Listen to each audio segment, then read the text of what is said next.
Annyeong, konnichiwa e salut. Não se fala. Beleza. Eu só sei falar em mineirês. Ai, professor, eu estava discutindo também no início da aula de inglês que deveria ter uma língua do tradutor chamada mineirês. Isso devia ser considerado um patrimônio. Arreda. Professor, eu percebi que você colocou uma música de um filme da Marvel e tá com a camisa do Groot. Eu tava viajando com os meus tios paulistas. E aí, eu tava no banco de trás e a minha tia tava no banco da frente. Aí eu falei assim, arreda. E ela, quê? Arreda. O que você quer? Arreda. Mas um dia, a minha avó, né, ela estava na minha casa. Aí eu cheguei pra ela e falei assim, vó, arreda. E ela achou que eu tava xingando ela e ela brigou comigo. Ei, gente. Jesus amado. Boa tarde, gente amiga. Está começando aqui mais uma programação de sucesso. Professor, você tá com a camisa do Grutinho.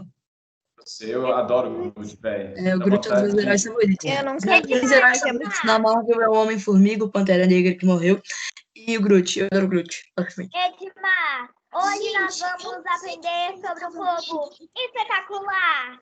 Lindo demais. É estupendo que dá vontade de colocar num potinho. Não, eu lembro que ano passado, professor, eu não lembro quem foi, mas deu um vaso para nossa professora, que era um Baby Groot, a gente ia nascer com uma planta na cabeça. Acho que foi. Aí eu vi o Groot dançando no meio de uma briga lá em que eles estavam, o Groot dançando. Gente, eu adoro o Groot. O Groot, o adolescente Groot, o Baby Groot e o Groot. O Groot em si é bem legal, o Baby Groot é demais. E o Groot adolescente não faz nada, literalmente, ele não faz nada. Ele só fez o cabo da Stormbreaker, basicamente. Ele só fica jogando. Olha só. Para de jogar esse jogo aí. É só o Groot. Olha essa boca. Beatriz Margoto, Alice, o Francisco tá aí com você? Sim, ele tá comigo. E cadê a Alice? A Alice, eu acho que ela já tá entrando. Ah, tá, entendi. Beleza. Obrigado, Beatriz. Alguém falou alguma coisa? Sim, Edmar. Sim. Hoje nós vamos aprender sobre um povo maravilhoso, incrível, espetacular, que dá vontade de colocar em um potinho. E o povo é... O povo do Egito. Você vai terminar o povo do Egito hoje. A gente vai terminar o Egito hoje. E aí, vai. E aí a gente vai... Sobre tempo, a gente pode fazer uma aula sobre Wakanda. Se a gente terminar o Egito hoje, a gente já vai começar o Reino de Cush. E aí eu vou deixar para sexta-feira, vai ter uma lista. Na segunda-feira eu vou corrigir com o Class 2. Já era do Reino de Cush. Isso que a Isabela falou é Wakanda, tá? Mas a gente vai falar de Wakanda também, viu? Não, professor, depois faz uma aula inteira sobre Wakanda, por favor. Não vai ser uma aula inteira, mas eu vou falar um pouquinho sobre o Wakanda, tá? Não, eu tiraria 10 se fosse uma matéria. Não vou fazer, não, mas eu vou falar, tem um sentido, tem um porquê. Não vai ser assim aleatório, não, mas tem um porquê. Eu vou mostrar para vocês depois. Professor, o seguinte, peguem seus cadernos, estão debaixo do caderno de inglês aí. A gente vai continuar no Egito. Ou a gente vai terminar o Egito hoje. Ok. Tá? Peguem seus cadernos que estão debaixo do caderno de inglês aí, pega ele aí, fazendo favor. E aí a gente vai terminar. Onde que a gente parou? Olha aí para mim, por favor. Tá sim, Fernando. Eu sei porque naquele slide dos faraós, professor. Você falava de tudo. Dos faraós ou dos deuses? Dos faraós. Mas a gente já fez aquele negócio dos deuses, sabe? De ver quem era quem. Então a gente já está quase no final. Quase terminando já. Então vamos lá pegar o PowerPoint dos faraós. E aí, se a gente terminar, a gente vai para o reino de Cush. Reino de Cush. Deixa eu abrir aqui para vocês. Aulas, Egito Antigo. Diga. Eu só queria comentar sobre uma árvore do Egito. É aquela que você abre um link, né? Pois é, ontem eu fui fazer eu abri o link, fui fazer, Não sei se foi ontem, mas eu abri o link e fui fazer. Aí depois o computador desligou, eu perdi tudo. E aí quando eu fui refazer, não tava mais lá. Era só segunda-feira. Ela ficou aberta só segunda. Não tem como você reabrir de novo? Professor, Essa aba, olha só, a Eu também. regra mudou, Isabela. A regra mudou o seguinte: as atividades dadas até o final de julho, a gente abriu, reabriu, um monte de vezes. Inclusive, eu até reabri de novo na segunda-feira. E aí, a que foi dada na semana passada, na sexta-feira, depois que a solicitação das famílias. E eu reabri na segunda-feira, inclusive, até porque foi final de semana e tal, e é só segunda-feira. Aliás, falando nisso, eu preciso saber, Alice e Beatriz, foram vocês que fizeram, não foram? Que aquela aba aqui do dia de julho, foi vocês que fizeram, meninas? Eu acho que não. Não? Não. Não. Aquela do dia 28/7 não foram vocês que fizeram? Não, de julho e junho, não. Julho não. Não. Não, beleza. Então, tem duas pessoas que fizeram a do dia 28 de julho, mas não se identificaram. Entraram com o link, não houve identificação. Quem foram as pessoas que fizeram aquela aba do dia 28/7? Eu preciso identificar. Eu não fiz aquele. Os formulários em que eu fiz, pelo menos o último formulário em que eu fiz, eu não sei se foi o do dia 28, mas eu lembro que ele tinha: olá, Beatriz, responda esse formulário, um treco assim. Mas Também. meu. Olha só, deixa eu olhar aqui. Não, Eu também. deixa eu olhar aqui. Mas então, Edmar, não tem jeito nenhum de reabrir. Não, pois é, Isabela, porque senão eu acabo quebrando as regras do que a escola pediu e o que a escola combinou. E aí eu posso ter problemas sérios com isso. Olha só, foi... Professora, eu posso te mostrar um negócio? O dia 28, Ana Luísa, você fez aquela do dia 28/7? Aquela do dia 28 Que eu coloquei na é o segunda-feira. do Egito, né?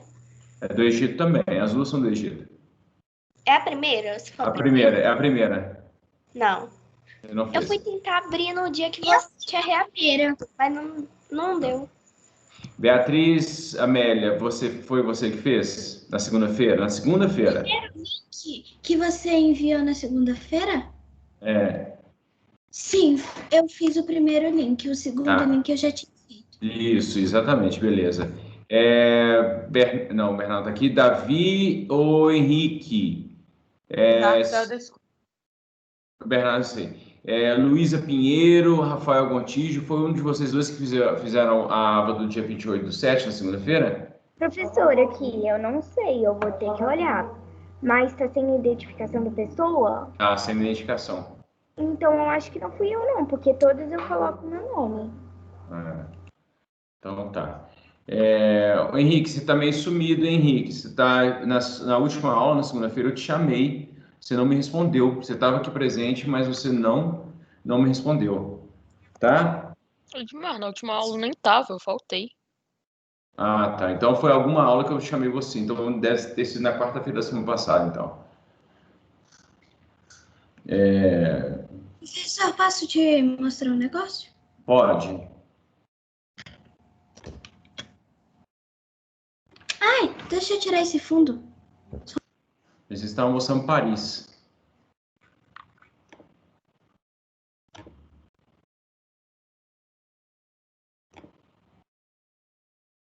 Cush.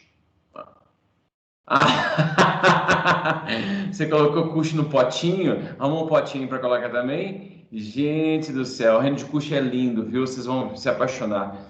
É um povo maravilhoso, sensacional, espetacular. Moçada, a gente vai caminhar agora para o final. Edmar, mas eu acho que Cush não é tão maravilhoso que nem Egito. A gente podia continuar estudando Egito, Olha, sabe? eu acho que você vai se surpreender, viu? Deixa eu incluir aqui. Vamos lá. A gente estava aqui nesse slide aqui, né? Né, Nina? Isabela.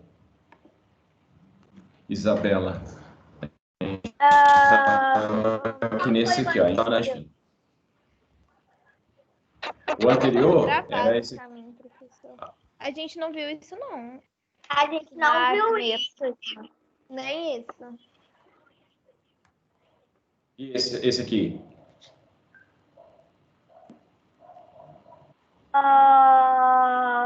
Esse aí não, de religião não, mas acho que outros também não. Esse aqui. Sim, esse aqui a gente fez. Isso, então. Acho que esse foi o único que a gente viu de fazer o negócio dos deuses. Foi esse. Então a gente parou aqui, né?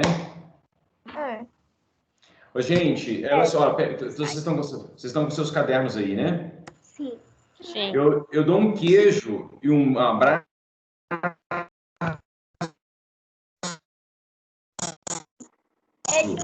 Está pisando o coração.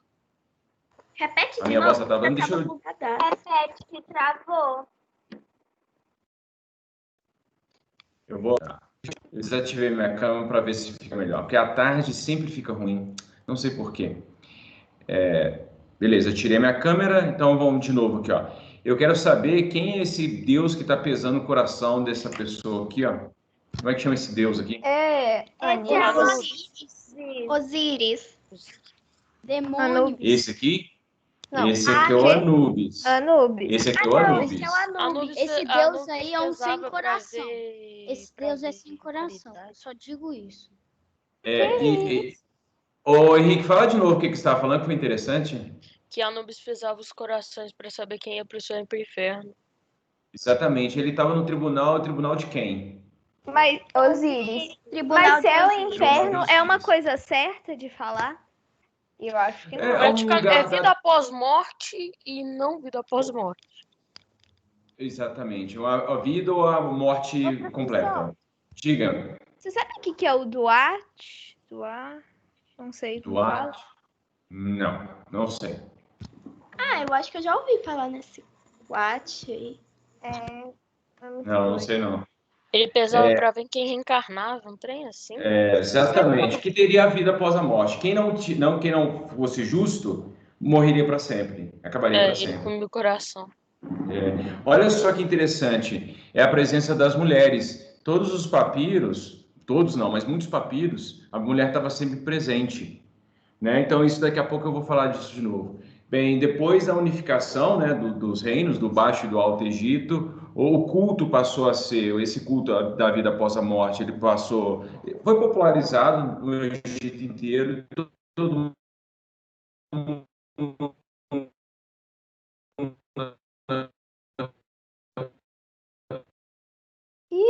Travou. Ixi, o Edmar tá travadaço.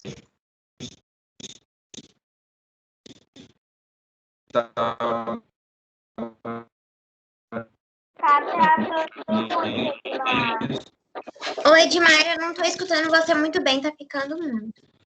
Tá muito picado. Inclusive os cochilos. Edmar?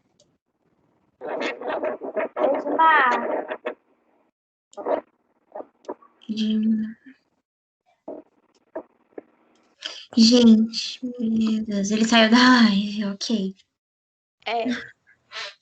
Tava bem travado, como toda aula. Uou, Edmar evaporou, foi abduzido para Nárnia. Nina, você conhece? Gente, ele foi dar um passeio em Nárnia. Gente. Oi, Ana Luísa. Tem um deus Quat mesmo, eu já ouvi falar num deus assim. Eu não sei é um deus, é o submundo do Egito. Tava travando muito. E aí seu áudio tava muito picado. Aí eu resolvi sair e entrar de novo. É o seguinte, deixa eu voltar aqui, compartilhar minha tela e incluir áudio do sistema. Vamos lá. Eu estava dizendo, pessoal, sobre a questão do livro dos mortos. O livro dos mortos é como se fosse uma espécie de instrução para pessoas chegar até lá, no mundo dos mortos, né? E aí onde ele seria julgado e onde ele viveria novamente ou não. Muito bem. E aí o deus Anubis, que estava ali, né, uma espécie de juiz diante do tribunal. O juiz não, ele é uma espécie de promotor, na verdade. Anubis era uma espécie de promotor e o Osíris que era o juiz. Bem, vai aparecer aqui neste vídeo que eu vou mostrar para vocês. A gente já viu esse vídeo? Não. Nerdologia. Sejam bem-vindos. Meu nome é Felipe Figueiredo, formando em História, colunista de a minha variante com uma incrível força e poderes sobrenaturais. Uma imagem comum em filmes, jogos e em RPG. A inspiração para a cultura pop é a múmia egípcia, bem preservada, com bandagens de linha. Professor, eu não estou conseguindo ver nada, tá travado no Nerdologia em si. Peraí, então, calma. Tá tudo picado. O cara tá falando assim... E pra mim essa tela travou, então. O que é engraçado é o seguinte. É porque aqui não tá aparecendo, não tá nenhum problema de conexão. Aqui, ó, tá vendo? Quando aparece o triângulo vermelho é que trava. E aí ele não tá aparecendo, ó, aqui tá normal. Vamos tentar de novo? Vamos tentar de novo. Ou então é algum aluno que teve o triângulozinho, entendeu? Para alguém não estava travado? Olha, pra mim tava rodando um pouquinho, mas o áudio tava picado, um pouco picado. Não tava pra mim, tava travado. Pra mim, então, só o áudio tava rodando, mas aí tava travado. E o cara tava falando 5 vezes mais rápido que o normal. Pra mim, só tava rodando o vídeo, não tava rodando... Beleza, então deu problema em geral. Então vamos tentar de novo aqui.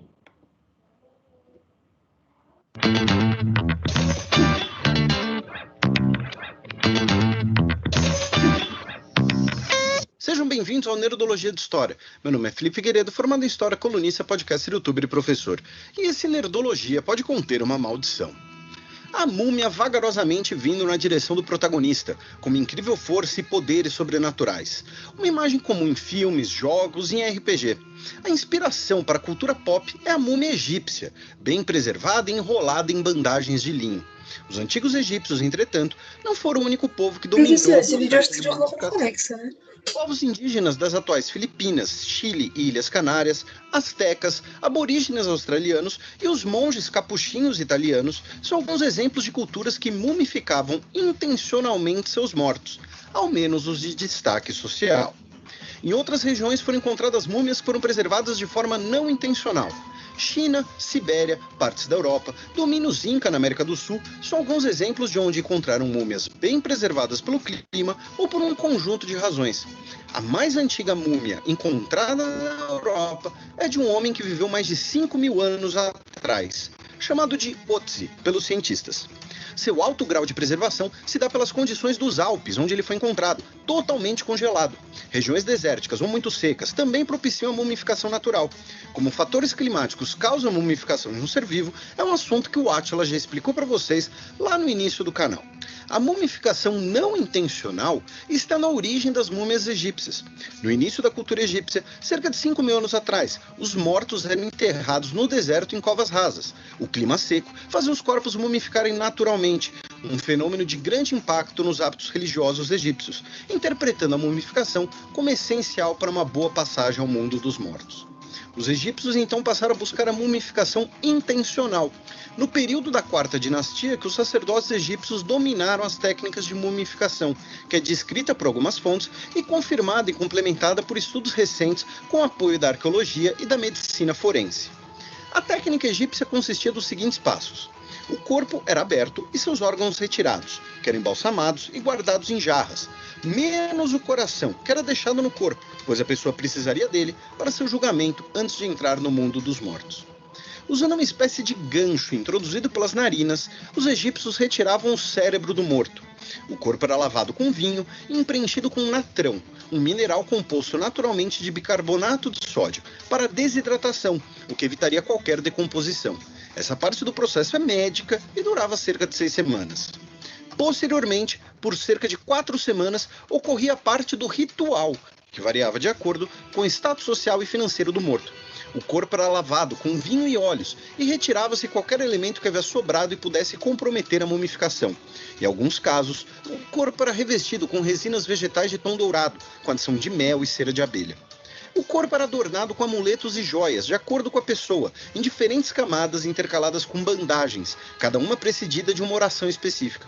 As bandagens não seriam apenas para inspirar o personagem Mun-Ra, mas para facilitar o transporte do morto e evitar que ossos quebrassem. Em casos especiais, uma máscara mortuária decorada era encomendada. Como último passo do ritual, o sacerdote reanimava a múmia, com a simbólica abertura da boca para a múmia falar e respirar. O sepultamento das múmias variava. No caso das múmias importantes dos Antigo e Médio Impérios, como a dos faraós, eram enterradas nas pirâmides, construídas para esse fim. Caso você não soubesse, esses grandes monumentos da humanidade são tumbas. Hoje, cerca de 125 pirâmides já foram identificadas. Já no Novo Império, o principal local de sepultamento eram as tumbas do Vale dos Reis, perto da atual cidade de Luxor. Com os faraós eram enterrados tesouros, armas, carruagens. Mais de 5.000 itens foram encontrados na tumba de Tutankhamon, incluindo sua máscara mortuária feita de ouro e um punhal feito de ferro retirado de um meteorito. Nos filmes e jogos, as múmias egípcias são reanimadas para o mal, ou então perseguem alguém que causou uma maldição por ter profanado a tumba. Algumas tumbas egípcias de fato contêm escritos com avisos de maldições e mau agouro para ladrões de tumbas e também para governantes que tendem mudar aquela tumba de lugar ou cometer atos contra a memória de um faraó. Isso não era comum, entretanto, com a regra ser a valorização dos deuses protetores contra alguém que pudesse cometer algum sacrilégio. Embora a maldição das tumbas tenha uma origem egípcia, serão os europeus que vão popularizar essa ideia. No Nerdologia sobre a Ordem dos Assassinos, comentamos sobre o orientalismo, conceito do autor Edward Said, que define a interpretação ocidental do Oriente. O Oriente era visto como algo uniforme, suas culturas seriam apenas curiosas, exóticas. Para dramatizar ainda mais as expedições arqueológicas europeias ao Egito, valorizava-se a noção de uma suposta superstição local das maldições das tumbas. Como parte desse exotismo, múmias egípcias durante um período eram moda como peça de decoração para ricos, ou exibidas publicamente com a retirada das bandagens. Nos séculos XVI e XVII, múmias eram compradas de saqueadores egípcios para serem moídas e seus restos servirem de pigmento para a fabricação de tintas a óleo de artistas. A narrativa das maldições das múmias gerava um clima heróico e desbravador. Muitas vezes, isso ajuda a aumentar o preço também. No final do século XIX, com um número cada vez maior de expedições ao Egito, que o tema irá surgir na cultura pop, com livros e contos sobre múmias que se vingam de profanadores, muitos de autoria feminina. A primeira obra sobre uma múmia assassina e horrenda é um conto de Arthur Conan Doyle, lote número 249, de 1892.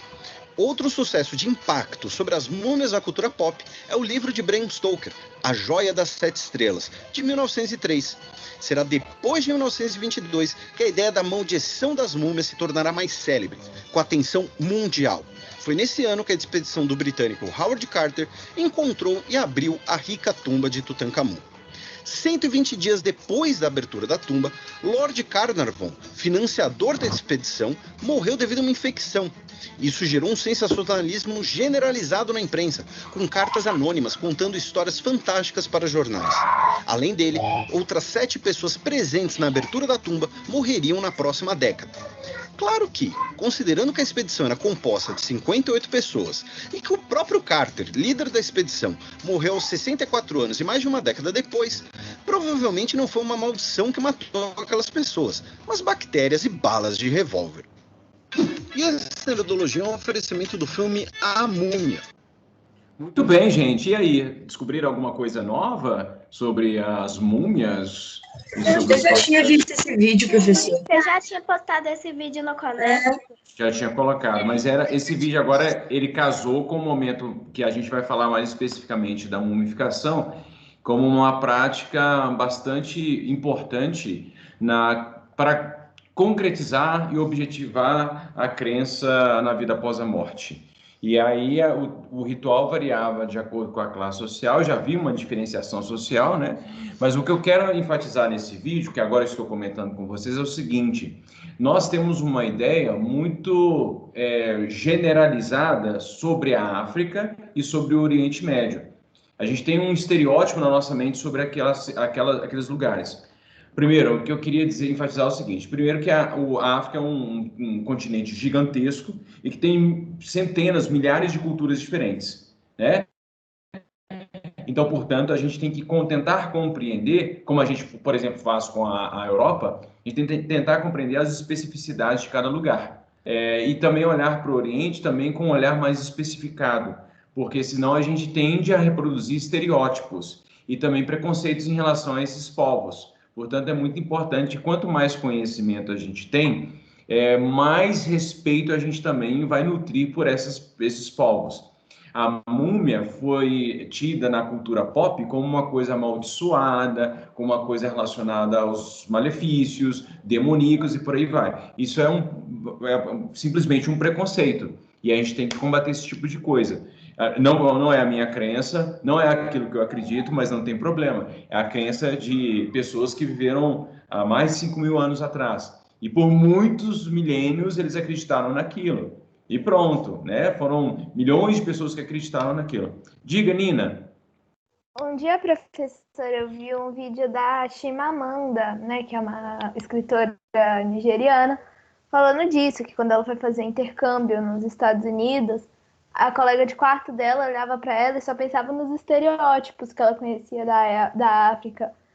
Muito também dessa parte da pobreza. Ela perguntava, exato, como é que tem carro? Tem carro lá? Exato. Claro que tem, gente. Exatamente. Por isso que eu estava falando que falar de Wakanda é tentar também tirar um pouco dos estereótipos que a gente tem sobre a África. Por isso que depois do Egito, a gente já vai direto para a gente ver a riqueza de civilizações que foram, e reinos, e povos, e impérios que foram muito prósperos por muito tempo na Europa, inclusive no momento, na África, eles foram até mais poderosos do que os europeus, e por muito mais tempo, né? Então, esse domínio europeu do mundo ele é muito recente, e ele não é tão longevo quanto, por exemplo, você pega o predomínio da Europa, que é basicamente de 500 anos para cá, e você pensar no império como o egípcio, que durou 5.000 anos, não é nem 1/10 ainda, né? Ou chegar a 1/10 daquilo que o Egito foi, tá bom? Então, por isso que eu fiz questão de mostrar esse vídeo para vocês, gente. E outra coisa, eu não gosto de filmes sobre múmias, porque são sempre estereótipos sobre múmias. E sempre relacionam uma mulher egípcia, sensualizam demais a mulher, mostram ela não como uma pessoa capaz, inteligente, poderosa, capaz de fazer qualquer coisa, mas uma mulher que apenas seduz, que seduz para levar para o mal, e por aí vai, né? Então a gente tem que desconstruir essas ideias para compreender essa sociedade maravilhosa, essas sociedades maravilhosas que eram as sociedades africanas. Tá bom? Então, assim, lembrando que só mais uma coisa que eu queria enfatizar, que é o seguinte: a mumificação não é uma prática exclusiva dos africanos, dos egípcios. Havia processos de mumificação muito variados em diversos lugares. Por exemplo, aqui na América do Sul, graças à temperatura fria, muitos indígenas incas foram mumificados, mas de forma natural. Então, é a mumificação não intencional. A mumificação no Egito é a mumificação intencional. Mas existiram outros povos que fizeram mumificações intencionais. Tem um caso muito curioso das múmias dos monges budistas. Não sei se você... Eu nunca lembro o nome disso, mas é o seguinte: os caras, eles entram num estado de meditação profundo, e aí eles ficam meditando, e aí eles vão ficando perdendo peso, vão perdendo o líquido do corpo, eles vão ficando muito magro, até que chega um determinado momento em que eles são presos numa caixa, e aí por ali eles ficam. Dependendo do lugar onde que esses monges eles estão, o corpo dele mumifica.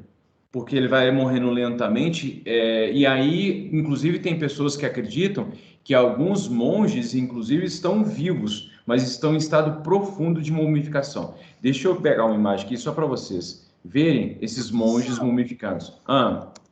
Eu vi na internet, não sei se é verdade, mas que eles pegaram uma estátua de um monge lá, budista, e só que tinha um esqueleto dentro dele. E aí eles acharam que tinha uma pessoa ali dentro. Na verdade, você tem esses casos aqui, ó, isso aqui é o monge, vocês não estão compartilhando, não, deixa eu compartilhar. Não. Olha aqui, isso aqui é um monge que ele entrou em posição de meditação e aí e o corpo dele ficou mumificado. E aí, para a crença budista, ele está em estado profundo de meditação, né? Então, o corpo dele foi congelado e aí ele ficou mumificado. E é assim. Então, tem esses monges que tem um nome para isso, que agora eu me esqueci. Deixa eu ver aqui rapidinho. Dos monges. O que eu quero dizer é que não era só no Egito que se mumificava, havia mumificações em outros lugares também. Mas só a saga dos monges budistas é Sokushinbutsu, as múmias japonesas. Enfim, depois vocês leiam, eu vou colocar o link aqui dessa reportagem aqui vou colocar aqui no chat, aí vocês dão uma olhada depois, tá? Que é muito interessante, assim, é bem diferente daquilo que a gente já acredita, assim, mas é interessante ver isso, tá? Bem, tá aí e foi. Vai, filho. Isso, foi. Muito bem, deixa eu continuar aqui para a gente tentar terminar. Bem diferente, né? Bem diferente daquilo que a gente acredita. Bem, a prática de mumificação, então, a gente já viu o vídeo 2 vezes. É isso que eu quero também chamar a atenção. É o seguinte, eu mostrei para vocês, quando eu mostrei aquela imagem lá do papiro, que tinha uma mulher, juntamente com o deus Anubis, que as mulheres sempre aparecem ao lado dos homens, mas as mulheres também ocuparam posições muito interessantes lá no Egito, como, por exemplo, escribas, como faraós também, né? Cleópatra foi uma faraó, mas houve outras que também ocuparam o cargo máximo. O que é interessante, por exemplo, aqui não é outra... não é isso. Eu queria mostrar uma outra coisa para vocês, mas acabei deixando. Deixa eu mostrar aqui, quer ver? Aqui, ó. Isso aqui. Percebam que o faraó está aqui no topo, a gente já viu esse slide, o faraó está no topo, mas as mulheres, elas estão sempre presentes, inclusive nas classes mais abastadas. Tirando aqui dos soldados, mas as mulheres estão sempre presentes aqui, ó, fazendo tarefas, ajudando, enfim, os homens, como artesãs, camponeses, escravos, enfim, a mulher ocupava diversas classes sociais. Então, ela tinha uma atuação muito interessante na sociedade egípcia, diferentemente de outras sociedades da mesma época. O que chama atenção é o fato de que na África, de uma forma geral, como a gente vai ver, por exemplo, em Wakanda, a mulher ela tem uma participação, ela tem muita voz. Ela dá opinião, ela coordena, ela atua, ela luta junto, vai para a linha de frente, faz um monte de coisa.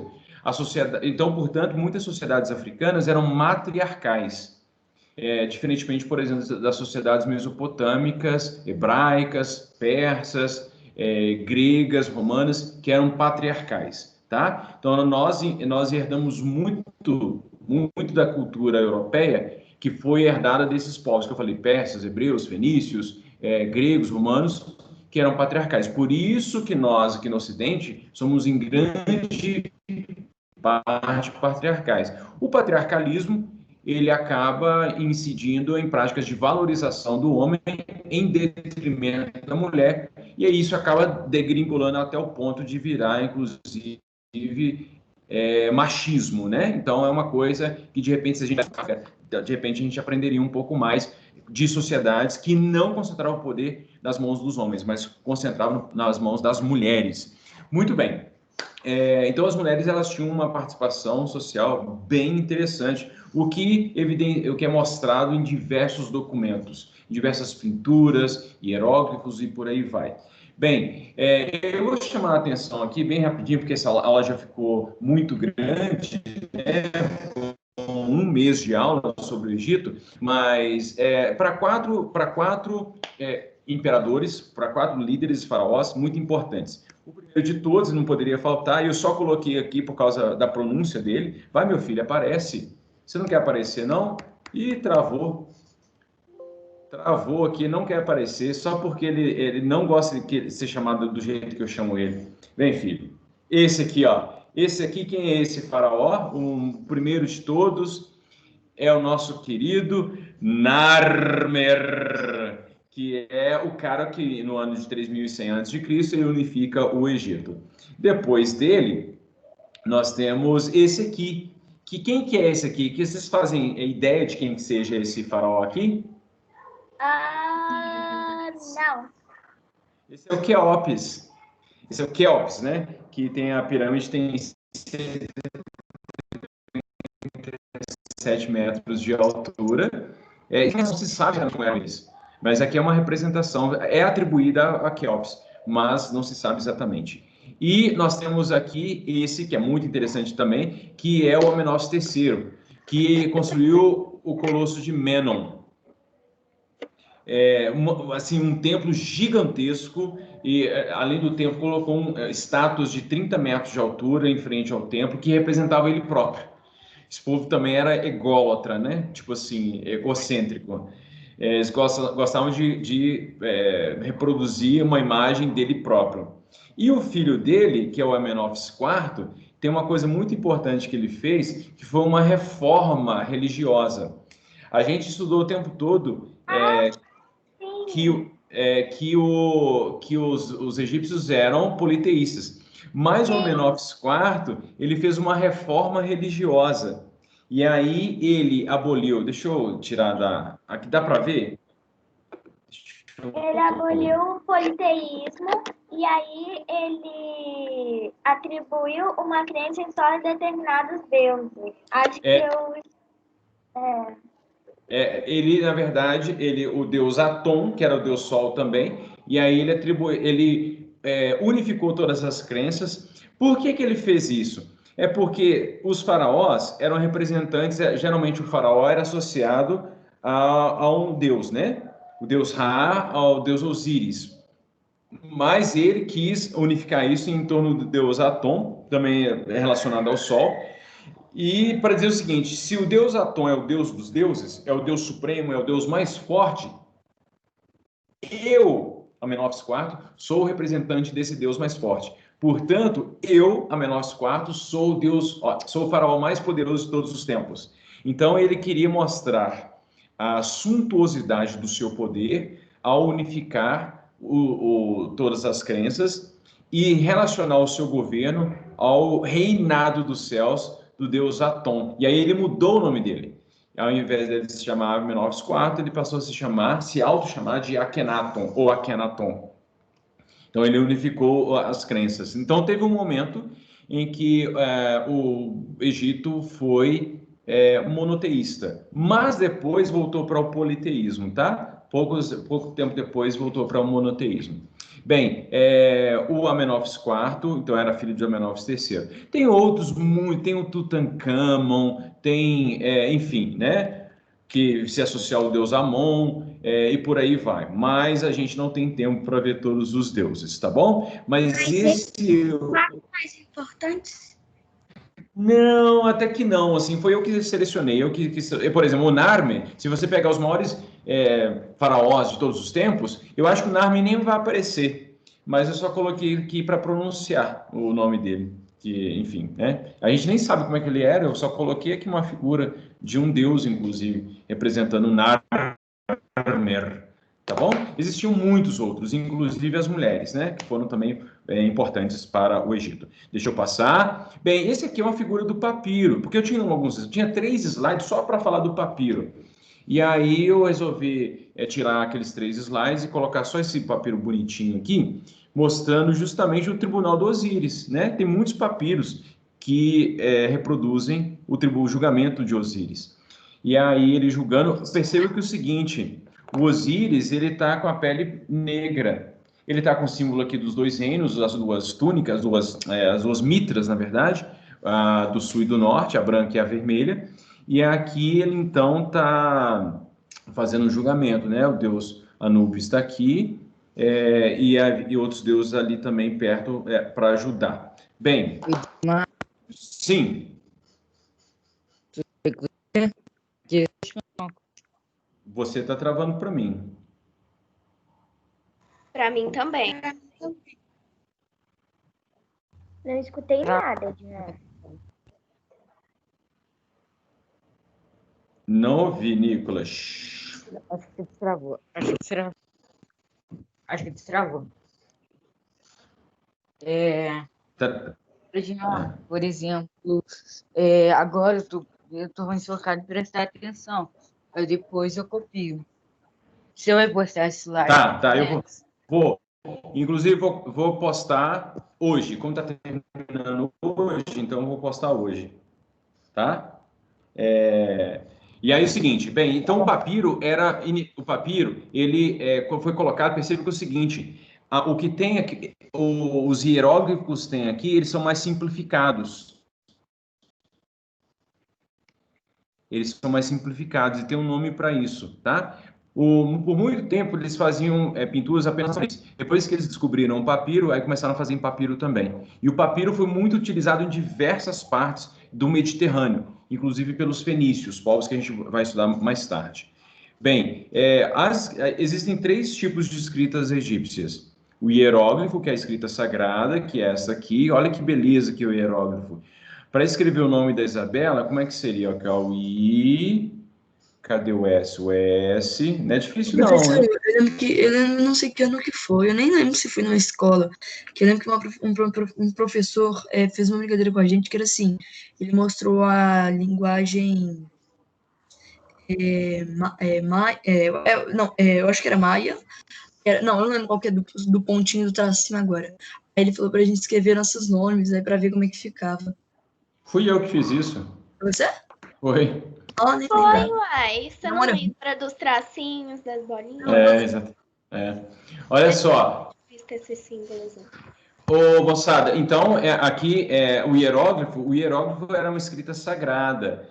E aí foi a primeira escrita utilizada. E quem sabia escrever isso tinha que entrar na escola do escriba para conseguir representar. Porque não era fácil, era muito difícil. Mas a pessoa que utilizava o hieróglifo... Por favor. Como é que é? Você pode voltar lá no slide onde estava escrito as letras e os símbolos? R$10. Tá? Tá bom? R$10. E aí, agora, quem tem A no nome, como eu, por exemplo, vai passar apertado para colocar esse passarinho aqui, ó. Né, para fazer esse passarinho. Não daria conta, não. Nem um Mas W. tem aquele O. Professor, imagina se seu nome tem M, U e A. Você fica ferrado. Pois é, um M aqui, ó. O L também eu não consigo fazer, não. O U... W. Peraí, deixa eu ver meu nome aqui, ó. F é uma cobrinha, E é uma faca, eu acho. Nossa, a cobra deve ser... R, cadê o R? O hieróglifo foi muito utilizado, principalmente no Antigo Império. Foi utilizado ao longo de toda a história do Egito. Até hoje, inclusive, tem gente que faz artesanato que escreve em hieróglifo, né? Com atrativo ali, quando você vai ao Egito, vai às pirâmides, visitar as pirâmides, tem gente lá que vende papiro, tal, que é feito de papiro mesmo. Não é papiro daquela época, é papiro atual, mas é lindo. Eu ganhei um papiro, inclusive. Lindo, lindo, lindo, maravilhoso, espetacular, sensacional, maravilhoso. Escrevi o nome. H? Aqui, ó, deixa eu passar rapidinho. Eu vou deixar vocês compartilhar, deixa eu passar rapidinho. Só um momento. Professor, o N é muito fácil. Por que o F é igual ao V? Não sei. Aí agora a gente vai ter que voltar lá no Keops para perguntar a ele. Meu nome é estranho. Como era muito... Olha só, como a maioria de nós não conseguiria fazer isso, a maioria, alguns conseguem. Aí eles criaram uma nova escrita, que é a hierática, que ela simplifica um pouco a nossa vida. E aí, porque a escrita começou a ser difundida, e a hierática, aqui, olha só, compara aqui, o hieróglifo, cada símbolo representa uma palavra ou uma letra ou um acontecimento, né? Tem o hieróglifo cursivo, que é um pouco simplificado. O hierático dizem que é a simplificação, mas ele é também complexo. Ele também é difícil, né? Qualquer um que consegue fazer isso. Onde, Edmar? Me diz. Isso tá parecendo chinês, é um tracinho ali. Mas aqui, por exemplo, olha que dificuldade que é fazer isso aqui. Fazer isso aqui. Não, professor, mas tipo assim, ninguém fazia tão enchido assim. Eu ia fazer aqui nesse hierático um T meio lateral, lado, com uma saidinha. Não é tão difícil. Não, mas... E outra, literalmente você faz uma perninha, você faz um traço e desce um traço, faz um traço e desce um traço. E aí, depois do hierático, veio com o demótico. E aí, o demótico, ele é mais simples. Inclusive, o demótico, ele tem uma proximidade com o grego. Nossa, isso é muito mais fácil. E aí, inclusive, tem algumas letras que se parecem com... Por exemplo, o H aqui, ó, ó, o Z. O Z é um I nosso, né? Olha, o delta. Não tem a letra B. Ah, não, tem sim. Se chama Beth. Aí, ó, Beth. Aí, como é que meu nome ficaria? Cadê meu nome? Meu nome é... Cadê ao contrário. Cadê a letra A? A letra... Tá em falta, gente. É tipo um O. Tem, mas acabou. Não tem a letra E. Cadê o E? Cadê o E? Não, cadê a letra E? Mas, professora, eu tô vendo algumas letras meio repetidas. Mas aí, a partir desses alfabetos, essas escritas, a gente foi aperfeiçoando, e aí foi acabando, e aí vai chegando ao fim. Vai chegando ao fim as coisas que não acontecem. Quem escreveu o nome aí? Quem escreveu o nome em hieróglifo? Eu! Foi a minha. Não ficou tão bom e eu só escrevi o nome Ana. Deixa aí. Não, tá meio... Nossa, Ana só. Olha, que chique.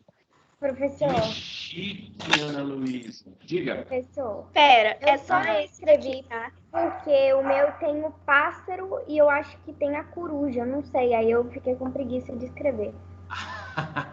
Não, ficou lindo. Ficou lindo. Nina, o que você... Não, Isabela. Diga, Isabela. Eu tinha lido um livro chamado Diário de Pilar no Egito, que é de uma coleção de uma menina que ela viaja ao redor do mundo. E aí conta um pouco sobre o Egito, é muito legal, porque no final mostra um pouco sobre os deuses egípcios, ensina a escrever em hieróglifos, conta um pouco dos deuses, das crenças, dos monumentos, é muito legal, eu indico. Ô, Isabela, coloca o nome dele aqui no chat, fazendo, por favor. Okay. Ô, Nicolas, diga, Nicolas.